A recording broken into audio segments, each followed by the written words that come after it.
So the top person has three ways basically they can pass the guard, which we've talked about. You can go around the guard, which is the Toreando. You can cut through the guard, which there's a bunch of different ways, but knee cutting is probably the most common. So Toreando, we need them to be on their back so we can scoop them up here, shin material, and we're going around the guard. Here, anything like that, even if it's just moving their legs here, going this way, this is all kind of going around the guard. Then if they're sitting, you can also do knee cutting. You can do knee cutting whether they're back or seated. So if I was to grab here, let's say, and step in and move them backwards and then cut across, this would be my knee cut.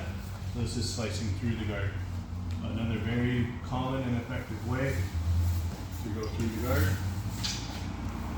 Sometimes you'll combo them, you'll get stuck when you're sliding and then you might back step out. That's kind of like comboing the two. And then going around or under the guard is like stacking. So especially if somebody's really, let's say, kind of like flat on your back and they want to play spider guard, and so they're kind of this way, right? One thing that I can do, it's very hard to knee cut somebody from here unless you can really strip this off and make your way here. Obviously it's going to be hard to Toreando if they have control of the sleeves. Sometimes we can go under. There's lots of ways to go under. Kind of the most basic is if both feet are on the biceps, we bring our biceps in, so we're bringing our arms in and kind of our hands controlling, and we go this way.